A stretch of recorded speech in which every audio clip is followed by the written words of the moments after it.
बच्चों को तो मैं आज की कक्षा में बड़े शॉर्ट फॉर्म में, बहुत ही कॉम्पैक्ट फॉर्म में, बहुत ही एटीट्यूड के साथ अच्छे तन्ना जहां भी बैठे ना तन्ना के बैठा करो, तनाव कतई मत लिया करो। मैं फंडामेंटल राइट के उस मोमेंटम को बताता रहा। अभी तक फंडामेंटल राइट के एक प्रकार से आपको नेचर को, प्रकृति को, उसके पर्यावरण को, उसकी पारिस्थितिकी को, उसके वातावरण को यहां वहां करके घुमाता रहा। आज हम संविधान के भाग 3 के अंदर अनुच्छेद 12, जहां से आप कहते हैं कि मूल अधिकार की शुरुआत, यानी 12 से 35 के बीच में 12 आर्टिकल का एक इंट्रोडक्शन आपको दे रहा हूं। आर्टिकल 12 देखिए, बहुत सारे इसमें सीनियर स्टूडेंट्स भी बैठे हैं, कुछ नए स्टूडेंट हैं, कुछ सीनियर्स भी हैं, लेकिन सभी के काम आ जाएगा ये कि आर्टिकल 12 या 13 या उधर 33, 34, 35 ऐसे लगता है जैसे ये कोई पड़ोसी पढ़ेगा। आप उस तन्मयता से, उस मेहनत से, उस अप्रोच से स्वयं को झांकते नहीं है उसमें।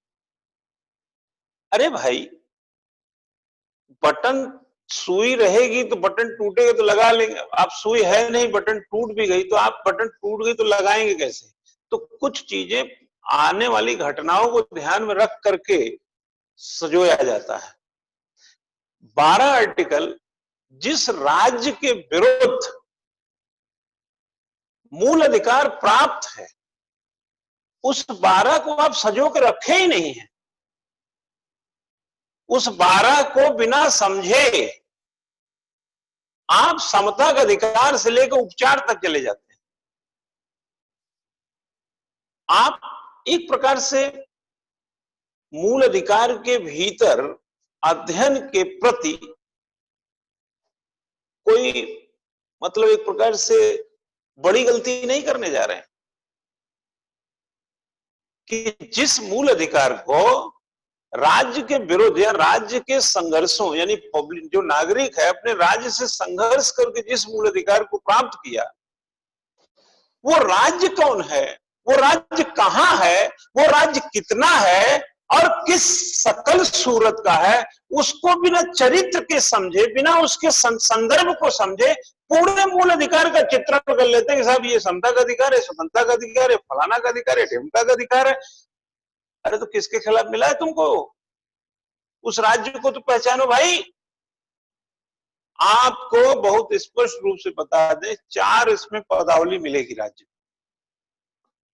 और जो अंतिम पदावली है अन्य प्राधिकारी, अन्य प्राधिकारी अंतिम। अन्य मतलब समझते हैं जैसे इत्यादि और आदि लगाते हैं आप, कहते हैं ना मेज कुर्सी फलाना ढिमका इत्यादि। तो इत्यादि में जितना लिखे उससे ज्यादा खतरे हैं, पता नहीं क्या क्या है। तो जब अन्य प्राधिकारी, राज्य में 4 बातें हैं जिसमें लास्ट में लिखा अन्य प्राधिकारी, और जब अन्य प्राधिकारी कहता है ना अदर अथॉरिटी, अदर्स, हम कहते हैं जैसे हम नाम लिखते हैं ना अपने वो वेबिनार में, तो लिख दिया अदर्स डिग्निटरीज। अब पता नहीं कितने लोग उसमें आगे, जितने लिखे उससे ज्यादा है उसमें। आपको यही नहीं समझ में आएगा कि अन्य प्राधिकारी में कौन है। क्या निजी विश्वविद्यालय अन्य प्राधिकारी होते हैं?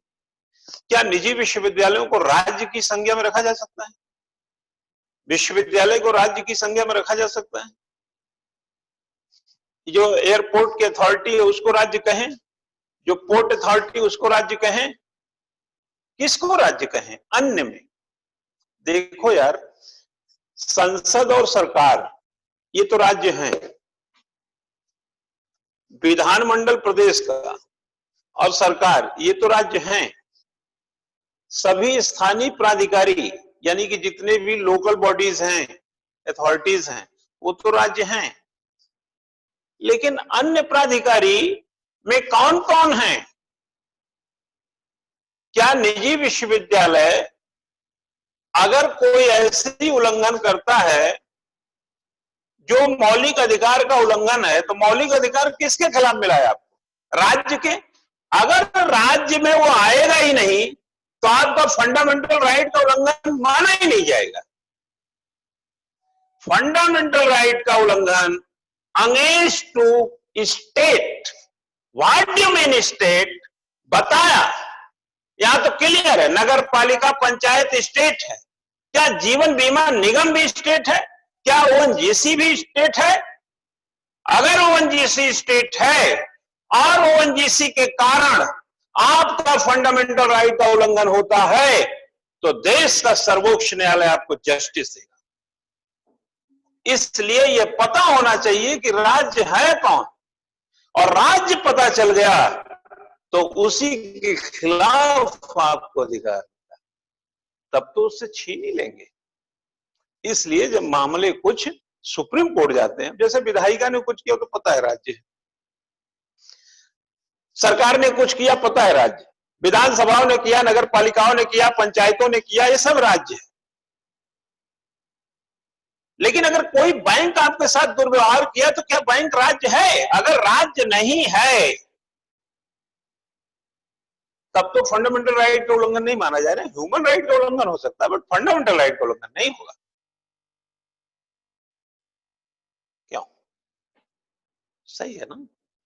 आपकी स्वतंत्रता को कोई बाधित करे, फंडामेंटल राइट का उल्लंघन। कानून के बराबर आपको कोई ना देखे, फंडामेंटल राइट का उल्लंघन। एक अगर स्कूल, उदाहरण दे रहे हैं आपको, एक स्कूल जिसको सरकार कोई वित्तीय सहायता नहीं देती, ठीक, और वह अपने कर्मचारियों को सैलरी देता ही, ठीक, किसे पढ़ाएगा किसे नहीं पढ़ाएगा, कौन से टीचर को रखेगा, कितनी सैलरी देगा, ये सब अधिकार है उसका। अब आप चले जाएं नीति निर्देशक तत्व में, तो आर्टिकल 39 को जाके देखिए, सुपरसीड कर देता है 14-19 को। समान कार्य के लिए समान वेतन को देखिए नीति निर्देशक तत्व में।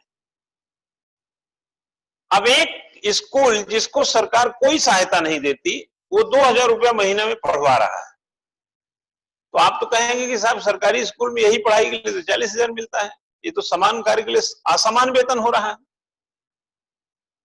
अब आप चले गए कि ये मानव अधिकार, ये फंडामेंटल राइट का उल्लंघन है, समानता के सिद्धांत का उल्लंघन है। अब गए आप, तो जब आप उसको सरकारी सहायता नहीं देते हैं तो इस स्कूल को अन्य प्राधिकारी के अंतर्गत राज्य की संज्ञा में नहीं रख सकते। अब आपको कोर्ट कुछ नहीं करेगा आपके पक्ष में। जब राज्य ही नहीं है तो उसके खिलाफ अधिकार मिला है ना। जैसे मेरा कोचिंग सेंटर है, तो मेरा कोचिंग सेंटर स्टेट थोड़ी ना है। हमने किसी को किस सैलरी पे कौन क्या पढ़ाता है, कैसे क्या करता है, कोई आके बोले कि साहब सचिवालय में तो कंप्यूटर जो चलाता है वो भी 50,000 पाता है, आप तो यहां 10,000 रुपए देते हैं। ये तो समान कार्य का वो नीति निर्देशक तत्व में जो है, और कहीं ना कहीं ये समानता का अधिकार का भी उल्लंघन है। आप तो फंडामेंटल राइट का उल्लंघन करते, तो हम उससे कहेंगे पहले पता करके आओ कि मैं स्टेट में आता भी हूं कि नहीं। तो सुप्रीम कोर्ट में चला गया मामला। सुप्रीम कोर्ट ने कहा कि क्या सरकार इनको कोई वित्तीय सहायता देती है क्या ये संस्था कोई सरकारी सहयोग से चल रही है क्या? बोले नहीं साहब, ये तो बच्चों को पढ़ाते हैं, वही फीस वगैरह देते हैं, उन्हीं के आधार पर ये सब चीजें देते हैं। तो बोले तो स्टेट है ही नहीं है। जब स्टेट नहीं तो इनके खिलाफ अधिकार किस बात की? चलो जाओ घर अपने अपने। कुछ समझ में आया ना? अन्य प्राधिकारी को समझने में हम आपको एग्जाम्पल देते रहेंगे, रास्ते में थोड़ा समझा देंगे 2-4 यार। और जो अन्य चीजें हैं जैसे भारत सरकार, संसद, विधानमंडल, राज्य सरकार और जो स्थानीय इकाइयां और अन्य प्राधिकार, यही राज्य के अंतर्गत आते हैं। ठीक, इसको थोड़ा तोड़ना पड़ता है। तो जरा सा लिख लीजिए, आर्टिकल 12 के बारे में लिखिए, संविधान का भाग 3 अनुच्छेद 12 मूल अधिकार लिखिए। राज्य शब्द की परिभाषा जो आर्टिकल 12 में लिखा है, फट से लिखिए। राज्य समझेंगे नहीं, मूल अधिकार ढोते रहते हैं कंधे पे, आपको समझ में भी आएगा किसके खिलाफ लेके घूम रहे हैं। आपने कह दिया बस, और राज्य का मतलब उत्तर प्रदेश उत्तराखंड मत समझिए, ठीक है ना। चलिए लिखिएगा, संविधान के भाग 3 के भीतर, लाइन दे रहा हूं, एग्जाम में लिखने वाली लाइन दे रहा हूं, संविधान के भाग 3 में निहित लिख लो यार, भीतर के बजाय निहित, मूल अधिकार राज्य के विरुद्ध प्राप्त है, एक लाइन विराम लगा लो, राज्य के विरुद्ध प्राप्त है, ठीक हो गया। नेक्स्ट, उसी में अनुच्छेद 12,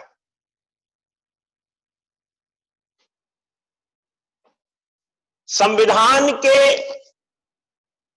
प्रयोजन के लिए, संविधान के भाग 3 के प्रयोजन के लिए लिख लो, नहीं पूरा संविधान में लेके घूमने लगोगे। संविधान के भाग 3 के प्रयोजन के लिए राज्य की परिभाषा बताता है, ठीक है।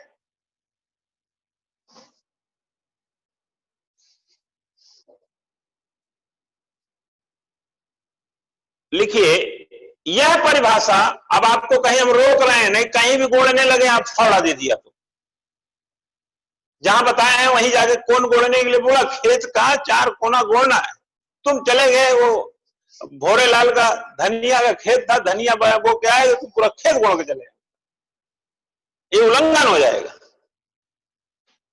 यह परिभाषा संविधान के अनुच्छेद, अन्य अनुच्छेद लिखो, संविधान के अन्य अनुच्छेद में प्रयोग की गई राज्य शब्द, अन्य में प्रयोग किए गए राज्य शब्द पर लागू नहीं होगा। ये जो बता रहे हैं ये मूल अधिकार पर लागू होगा, हर जगह मत करिएगा। अगर ऐसा है ना तो आर्टिकल 152 में जाओ, एक बार 12 में जाओ, 152 में जाओ, 153 में लिखा है राज्य का एक गवर्नर, 152 में जरा जाके देखना, आज पढ़ना जाके 152 लिखे। अनुच्छेद 12 के अंतर्गत निम्न शामिल है, 12 के अंतर्गत, यह पूरे संविधान पर राज्य नहीं है, यह केवल मूल अधिकार पर राज करता है। पहला, भारत की सरकार और संसद, संसद में सब आ गया, लोकसभा, राज्यसभा, राष्ट्रपति भी होता है, ठीक है। नेक्स्ट, राज्य सरकार और विधानमंडल, विधानमंडल कहने से विधानसभा, विधान परिषद दोनों का समावेश हो जाता है। नेक्स्ट, सभी स्थानीय प्राधिकार, प्राधिकारी, ऐसा लिखो, सभी लोकल अथॉरिटीज, प्राधिकारी। नेक्स्ट लिखो, अन्य प्राधिकारी।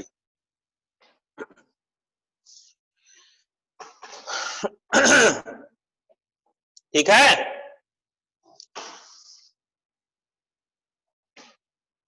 ठीक है भाई। आज हमारा लैपटॉप नहीं दिख रहा ना आप लोगों को, क्यों नहीं दिख रहा यार, इधर लगा लें। ये देखिए, ये दिखेगा अब, तभी तो मैं सोचा कुछ अधूरा अधूरा सा है, कहानी समझ नहीं पाया चला।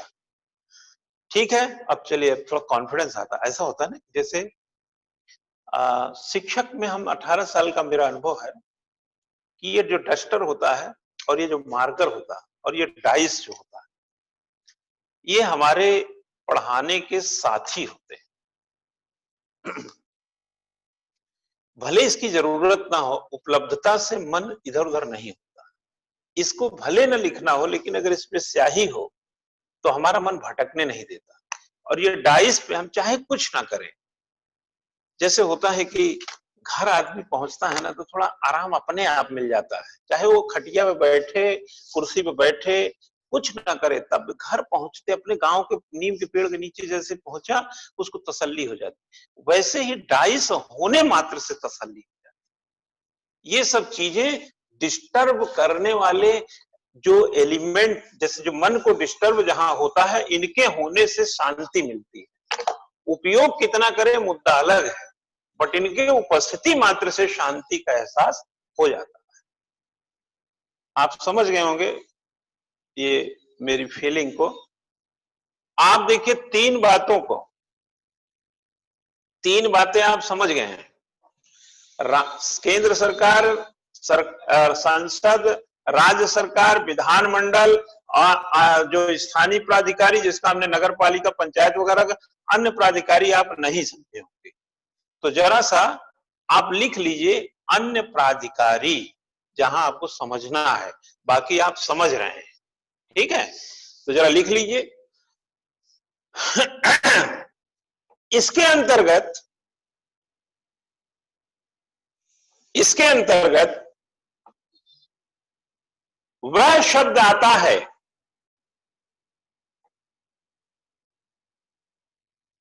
और वह प्राधिकारी निहित है जो विधि, उपविधि, आदेश, अधिसूचना आदि को बनाने और जारी रखने की शक्ति रखता है। विधि हो, उपविधि हो, आदेश हो, अधिसूचना हो, उसे बनाने और जारी रखने की शक्ति रखता है। तो वो क्या हो गया? वो होता है प्राधिकारी। अब ये कौन कौन है? ये बहुत है, बहुत ज्यादा है। संसद एक है, विधानमंडल हर राज्यों में एक है, सरकार भी एक ही है, केंद्र में, राज्य में एक है, लेकिन प्राधिकारी बहुत हैं यार। इस देश में 2.5 लाख पंचायतें हैं, ठीक है, और 2.5 लाख पंचायतें का मतलब होता है कि लोकल लेवल के प्राधिकार, ये राज्य है। राज्य का मतलब उत्तराखंड, उत्तर प्रदेश मत समझिए। लिखिए, आगे लिखिए, लिखें, स्थानीय प्राधिकारियों के अधीन या अंतर्गत, स्थानीय, इसके पहले वाला जस्ट बता रहा हूं, तुलना हो जाएगा ना। स्थानीय प्राधिकारियों के अंतर्गत नगर पालिकाएं, जो मैं बताया था, डिस्ट्रिक्ट बोर्ड, डिस्ट्रिक्ट जिले में बोर्ड हो, ठीक, बिजली बोर्ड सुने हैं कि नहीं? ये सब राज्य हैं। ग्राम पंचायत,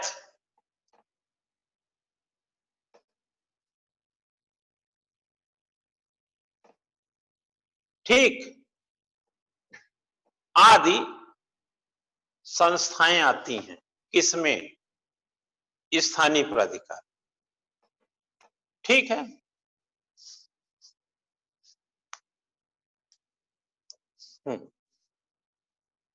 आर्टिकल 12 में अन्य प्राधिकारी शब्द का पूरा संदर्भ स्पष्ट नहीं है, पूरा संदर्भ स्पष्ट नहीं है। उच्चतम न्यायालय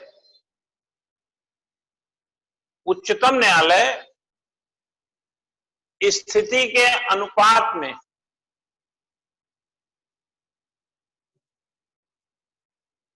क्या राज्य है क्या नहीं है निर्धारित करता रहा।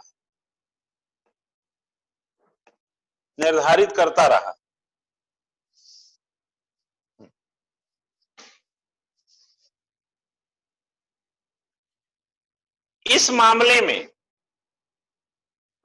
कई उच्च न्यायालयों ने भी इसकी समुचित व्याख्या की है।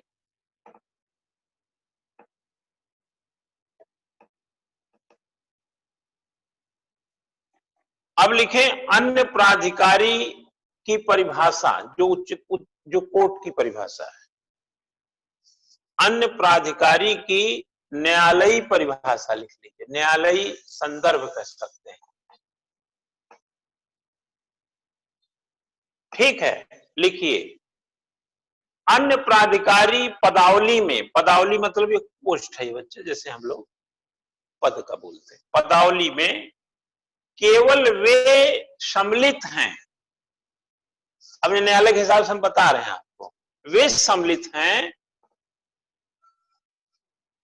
जो शासकीय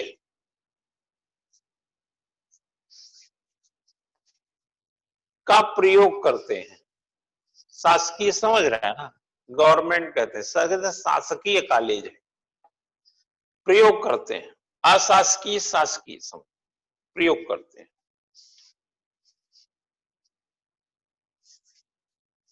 लिखें इस शब्द में वे सभी आते हैं जो संविधान या किसी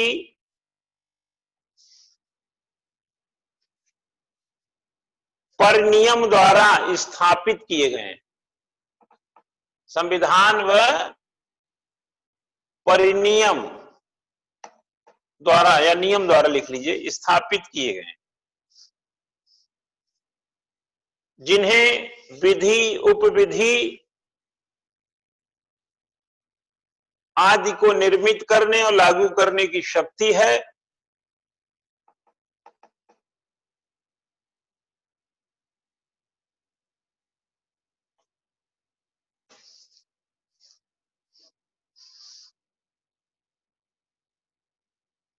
लिख लीजिए। देखें एक उदाहरण इसी में देता हूं, लिख लीजिएगा। राष्ट्रपति जब संविधान के अनुच्छेद 359, लिखिए राष्ट्रपति जब संविधान के अनुच्छेद 359 के अंतर्गत आदेश जारी करते हैं, तो यह आदेश, हमने बोला ना आदेश अधिसूचना, तो यह आदेश अन्य प्राधिकारी शब्द के अंतर्गत आता है। ठीक है, अन्य प्राधिकारी के अंतर्गत आता है, इसलिए 359 के भीतर जो राष्ट्रपति करते हैं वो राज्य की संज्ञा में है।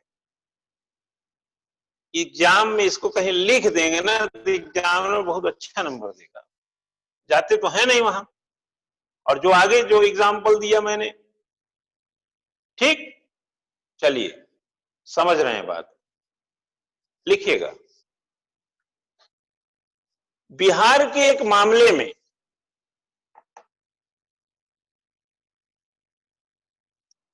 उच्च न्यायालय ने, वहां के उच्च न्यायालय ने कहा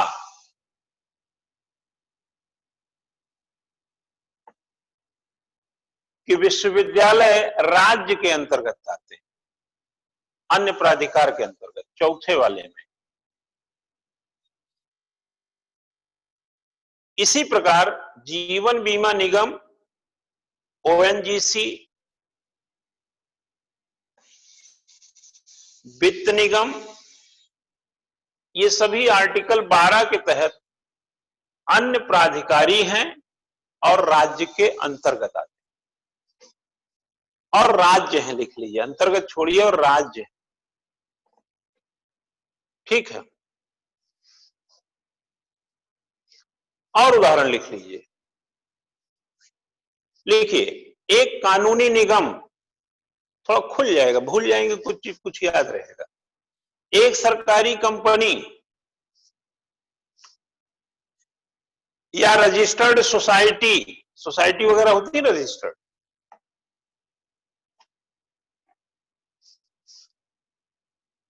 और अनुच्छेद 12 में प्रयुक्त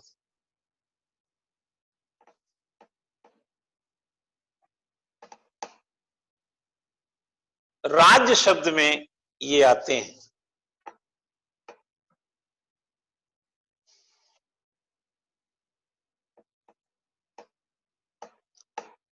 सुन लेना, सरकार का अभिकरण हो, जैसे कैट है, सैट है, जैट, एजेंसीज हैं, ये आर्टिकल 323 में जाइएगा, ये सब राज्य में आते हैं।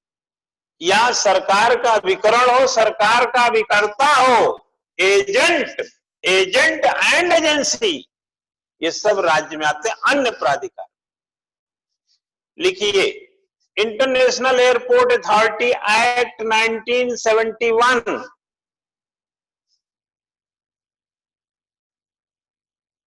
के अधीन इंटरनेशनल एयरपोर्ट अथॉरिटी एक एक्ट बना था 1971 में, इंटरनेशनल एयरपोर्ट अथॉरिटी एक्ट। उसके अंदर जो अथॉरिटीज आते हैं, जो इंटरनेशनल एयरपोर्ट अथॉरिटी, वे राज्य हैं। अन्य प्राधिकार में रखना, और आर्टिकल 12 में तो है ही राज्य। ICAR लिख लीजिए, Indian council of agriculture research,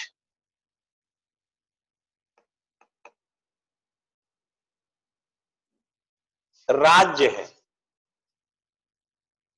ठीक है, आ गया ना समझ में?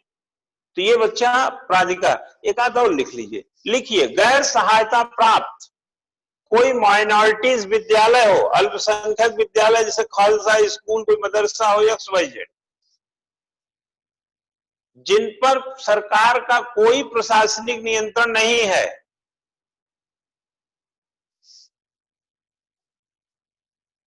और जानते हो 29-30 में चले जाइए वहां पर शिक्षा संस्कृति वाले में, तो लिख लीजिए, और संविधान के अनुच्छेद 30(1) के तहत, अनुच्छेद 30(1), हम जाएंगे फंडामेंटल राइट में उधर 29-30 में, 30 के तहत उसकी स्वायत्तता के कारण, ठीक है, यह अनुच्छेद 12 के अंतर्गत राज्य नहीं है।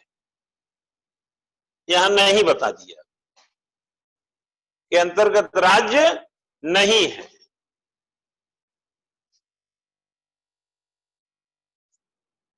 ठीक है,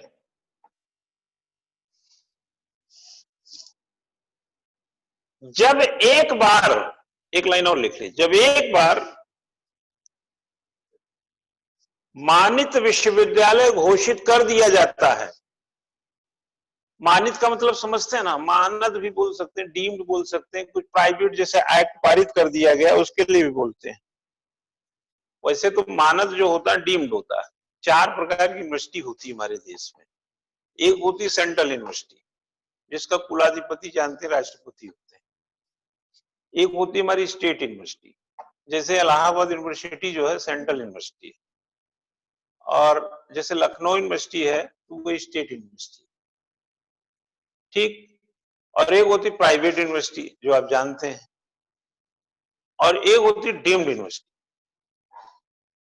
डीम्ड ऐसा समझिए, जैसे कैसे बताएं आपको, जैसे इलाहाबाद में CMP डिग्री कॉलेज या इवन क्रिश्चियन कॉलेज, तो उसको आप डीम्ड यूनिवर्सिटी का दर्जा दे दीजिए। जैसे जैसे हैं कुछ यूनिवर्सिटीज मिल जाएंगे आपको। शायद झूसी में जो कई लड़के इलाहाबाद के जानते होंगे, जो झूसी में वो समाज संस्थान नहीं है, समाज वाला क्या नाम उसको, सोशल साइंस वाला, उसको शायद मानद विश्वविद्यालय का दर्जा भी है, तो वो मानद विश्वविद्यालय हो गया। जनरली रिसर्च सेंटर, जैसे हमारा research foundation of public administration है, बढ़िया से बिल्डिंग बना दीजिए, बड़ा भारी कर दें, खूब रिसर्च होने लगे, 100-200 स्टाफ हो जाए, और एक दिन हम ही ने उसको डीम्ड यूनिवर्सिटी का दर्जा हो। जैसे वो पतंजलि जो है, वो बाबा रामदेव, वो डीम्ड यूनिवर्सिटी का दर्जा प्राप्त है। तो इस तरह से डीम्ड यूनिवर्सिटी एक हो गई, एक प्राइवेट हो गई, एक सेंट्रल हो गई, और एक स्टेट। 4 प्रकार के विश्वविद्यालय होते हैं। तो कह रहा है कि मानित विश्वविद्यालय घोषित कर दिया जाता है जिसके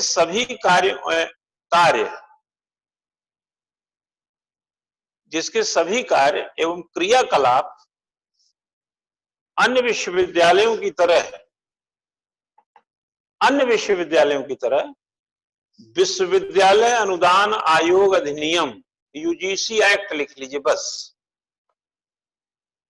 यूजीसी एक्ट के अधीन होते हैं तो यह अनुच्छेद 12 में अन्य प्राधिकारी के तहत राज्य है। अनुच्छेद 12 में अन्य प्राधिकारी के तहत राज्य। अब एक हेडिंग बनाइए, क्या न्यायपालिका भी राज्य के अंतर्गत आ सकती है? क्या न्यायपालिका भी राज्य है? एक छोटा सा हेडिंग बना लीजिए, 2-3 लाइन लिखा देते हैं। क्या न्यायपालिका भी राज्य है? तो लिखिए तुलनात्मक दृष्टि से देखें, तुलनात्मक दृष्टि से देखें तो अमेरिका में यह सिद्धांत बड़ी दृढ़ता से स्थापित हुआ। तो अमेरिका में यह सिद्धांत बड़ी दृढ़ता से स्थापित हुआ कि संविधान के 14वें संशोधन में, वहां का बता रहा हूं, अपने यहां नहीं, संविधान के 14वें संशोधन का संरक्षण लिखिए। 14वें संशोधन का संरक्षण न्यायपालिका के कार्यों के विरुद्ध भी प्राप्त है। आप समझ गए? 14वें संशोधन का संरक्षण न्यायपालिका के विरुद्ध भी प्राप्त है, यानी जिसके विरुद्ध प्राप्त है वो राज्य है। यदि न्यायालय के किसी आदेश के चलते, लिख लीजिए, यदि न्यायालय के किसी आदेश के चलते किसी का मूल अधिकार खतरे में होता है तो न्यायालय का वह आदेश अवैध हो जाएगा। न्यायालय का ही आदेश अवैध हो जाएगा। क्यों?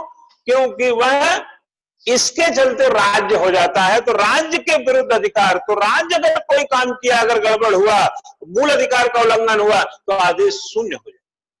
जानते हैं आप, यही बता रहे हैं काफी देर से। ठीक है, भारत के एक मामले में, अब भारत में आ जाइए जरा। भारत के एक मामले में यह कहा गया कि माना न्यायालय राज्य है, माना न्यायपालिका, या न्यायपालिका लिखिए, न्यायपालिका राज्य है, तो भी जरा गौर करिएगा इस बात को, भारत के हिसाब से बता रहे हैं, तो भी उसके आदेशों के विरुद्ध आर्टिकल 32 के अंतर्गत, 32 उपचार देता है मूल अधिकार के अंतर्गत, लेख नहीं जारी किए जा सकते। लेख का मतलब रिट नहीं जारी कर सकते, जो 5 रिट जारी करते हैं, जारी नहीं कर सकते। क्योंकि क्यों नहीं जारी कर सकते? क्योंकि ऐसे आदेशों से नागरिक के मूल अधिकारों का अतिक्रमण होता है। क्या समझे? अगर ऐसे आदेशों से, मतलब अगर आप उनके लिए ही निकाल रहे हैं तो जो नागरिकों के लिए, उन पर उसका अतिक्रमण दिखेगा। लिखें,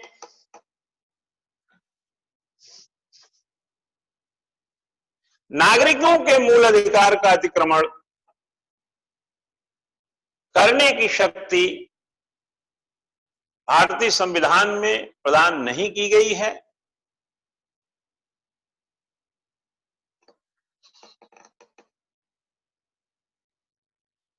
सरकार के अन्य अंगों की तरह न्यायपालिका भी, या न्यायपालिका की शक्ति भी, न्यायपालिका की शक्ति भी संविधान के आदेशात्मक, आदेशात्मक को यहां मैंडेटरी लिखिएगा, मैंडेटरी उपबंधों तक परिसीमित, मैंडेटरी उपबंधों तक परिसीमित है।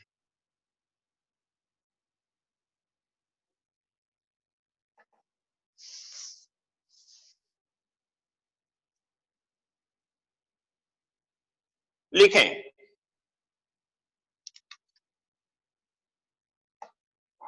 न्यायालय कोई ऐसा आदेश नहीं दे सकता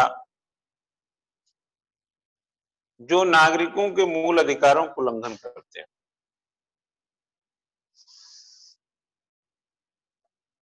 इस तर्क के आधार पर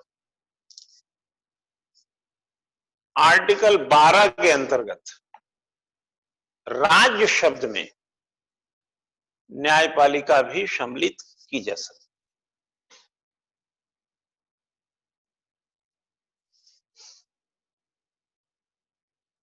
ठीक है, तो थोड़ा हमने प्राधिकार और इसकी चर्चा की। 3 तो आपको क्लियर है ना, पंचायत, नगर पालिका, ये सभी स्थानीय प्राधिकार हैं। उसके ऊपर विधानमंडल और राज्य की सरकार, उसके ऊपर भारत की सरकार और संसद है। तो ये हमने थोड़ा सा घुमाया आपको अन्य प्राधिकार में।